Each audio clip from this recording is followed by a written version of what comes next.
Are you thinking about getting a professional translation qualification to improve your language services? I made this video to help you figure out whether it's worth it for you to study a translation degree, specifically an MA in Translation Studies, or to do the DipTrans exam. I have both qualifications, and in this video I'll share a bit about my experiences. It'll help you understand more about what you can expect if you do one of these qualifications, and I hope you'll then be able to head off on the route towards the right translation qualification for you. I'm Gwenydd Jones of the Translator Studio. I'm an experienced freelance translator, and I've been around the block a few times when it comes to getting language qualifications. I hold the DipTrans, an MA in Translation Studies, and an MA in Legal Translation.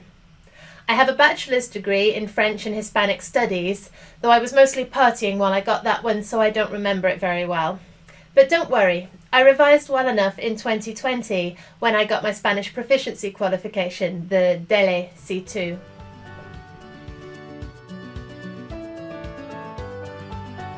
Being a professional translator isn't just about speaking a foreign language and being able to throw a sentence together. Producing a high-quality professional translation is a complex art and one that takes a great deal of time and effort to master. Getting a translation qualification goes a long way to showing that you understand your art, that you're a qualified member of the translation profession. It gives you letters after your name and a powerful CV. If you're serious about becoming a professional translator, it's a good idea to train and qualify.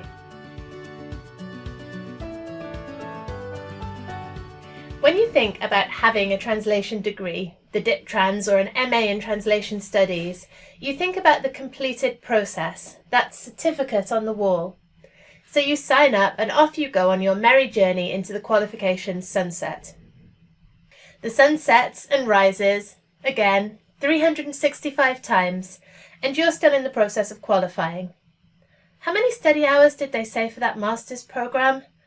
Is this foreign language qualification I'm going for still relevant to my professional goals? What were those goals again?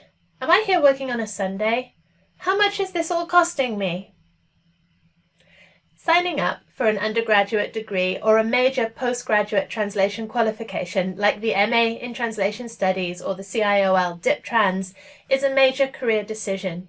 The process of getting and finally having these qualifications will affect your life in the short and long term, so it's worth doing a bit of planning.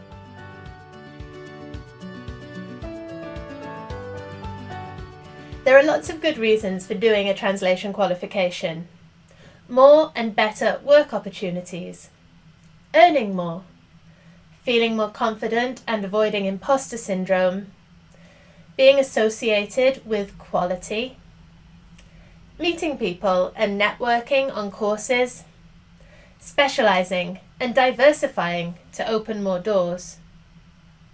I've definitely got all of these things out of my qualifications.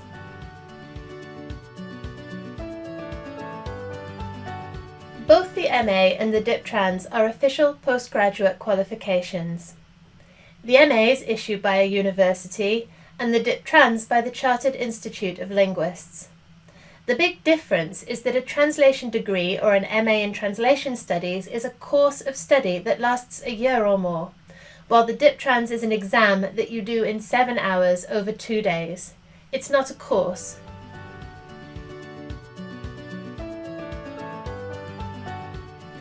The DipTrans and MA in Translation Studies have 3 challenges in common, and you need to be ready to face them. Financial investment, time investment, and a certain level of difficulty. The thing about these 3 challenges is that they seem less important when you're considering them abstractly than when you're actually facing them. When I think back over the time I dedicated to getting my qualifications, I remember battling. I wasn't prepared for how tough it would be, even when I did the second MA.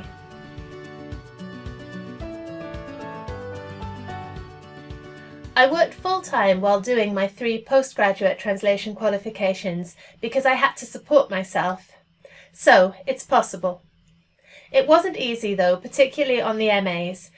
To complete the dissertation on my first MA, I had to leave my flat and move back in with my parents because I couldn't make rent. During the second MA, I had to ask to delay modules so I could take on more work because I was struggling to make rent again and I didn't want to have to move back in with my parents a second time. Thinking about costs, obviously you have the cost of doing the degree. With the DipTrans, you have to pay for the exam and the online platform to sit it. Go to the website of the Chartered Institute of Linguists to find out what the current cost is. I'll add a link below this video. If you're working, you also have to factor in any lost work time. Since I was a freelance translator while I was qualifying, I didn't get paid if I didn't work. Sometimes I had to dedicate my work time to study, so I saw a drop in income, and I consider that a cost of doing the qualifications. Remember travelling costs. If your course is online, no worries there. That was the case for my first MA and the DipTrans preparation courses I did. My second MA was a bit of a shock to my finances because I had to fly from Seville to London several times. With the DipTrans, there may be a cost of failing. If you fail a paper or two, or all of them, then you'll have to pay for resits. There's also the DipTrans preparatory course. It's pretty much essential to do one to help you hopefully get through the exam first time. This is where I'm going to do a bit of self-promotion because our courses are the bee's knees in terms of quality and quantity of information and feedback. Check out our website and do your free level test. There are links below this video if you're watching it on YouTube.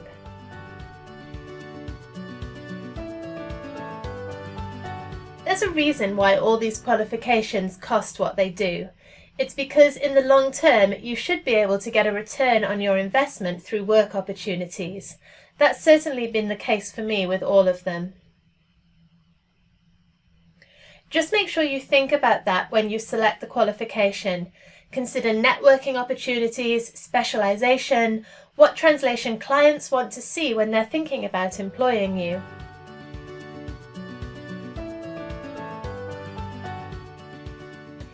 If you're in the luxurious position of being able to study full-time, then it's sweet sailing for you.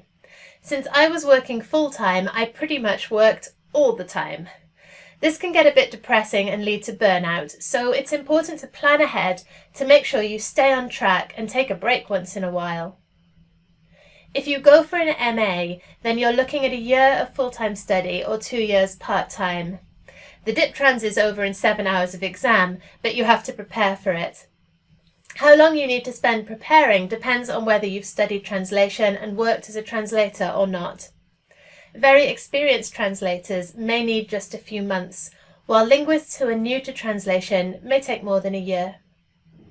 When I was combining full-time work with study, it had quite a big impact on the people around me. It's important to get your partner on board right from the start because you'll need them to have your back when it comes to doing tasks related to your home life.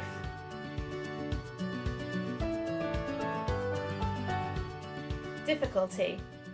We're talking about postgraduate qualifications here, and so it's a given that there's a certain level of difficulty involved. About translations specifically, a lot of people don't realise just how difficult it is to produce a translation of professional quality. This isn't such an issue with a translation degree or an MA in translation studies because they're courses that will teach you how to do it. It's a problem a lot of translators have with the DipTrans though. They sign up without any proper preparation and are then surprised when they fail. I believe that if you're an experienced professional translator, then you have a good chance of passing the DipTrans on your first attempt. I've also worked with professional copywriters and copy editors who've prepared with me and managed to pass all 3 papers first time. If you don't have experience in the realms of professional translation, or at least some form of professional writing, then you have less chance of passing all the papers first time.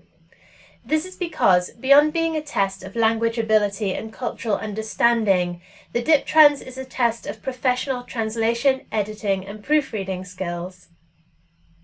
Once again, this is where I underline the importance of a good preparation course.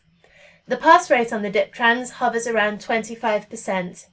Our candidates averaged 63% in January 2021, and not all of them were working translators. I want to tell you a little of my story here to try to show you what I mean. The first year I sat the DipTrans, I was looking for a career change, and I wasn't a professional translator. I was a TEFL teacher. My Spanish language skills and cultural knowledge were good because I had my BA in French, Spanish and partying, and I'd been living in Spain for several years. I'd also done 2 preparation courses and a large number of past papers to help me get ready. Back then there wasn't a remote option to sit the exam, so I had to attend a centre in person and do it on a computer. To make matters worse, in the exam you can't have access to the internet, but you can use as many paper-based reference sources as your heart desires. So I went into that first exam with a suitcase packed with every dictionary I owned, reference books and lengthy paper glossaries with everything from style guides to specialist terminology.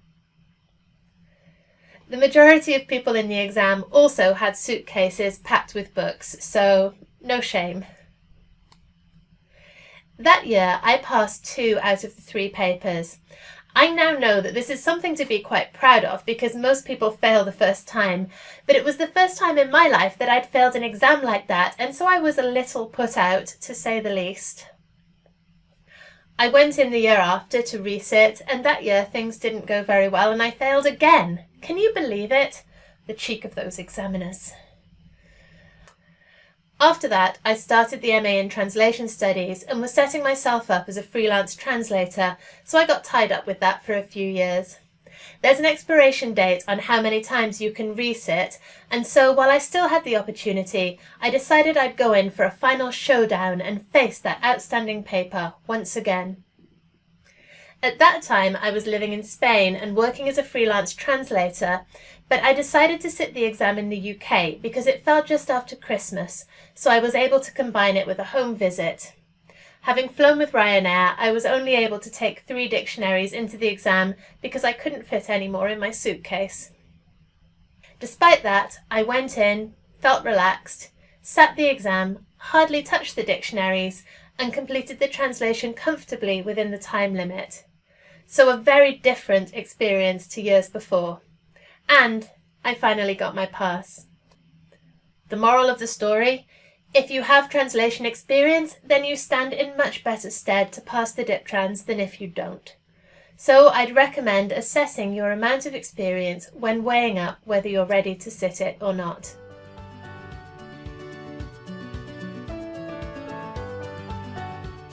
As someone speaking from the other side of a foggy bachelor's degree, 2 translation-related MAs, the DipTrans and some other stuff, I know what I'm talking about when I say, take some time to think. To make a good decision, it's important to identify where you want your qualification to take you and what you'll do once it's complete. If you're interested in training with us on one of our courses, drop us a line or get started now by doing a free level test. Over 100 translators have already taken our premium conversion and advanced courses. They stay in touch with us and network through our private Facebook group. If you decide to join one of those courses, you'll also be invited to join the group and become part of our network. For an even more in-depth look at translation degrees, the MA in Translation, the DipTrans, and other options for translator certification, head on over to our website where you'll find the blog post that accompanies this video, link below. I'll see you in the next one.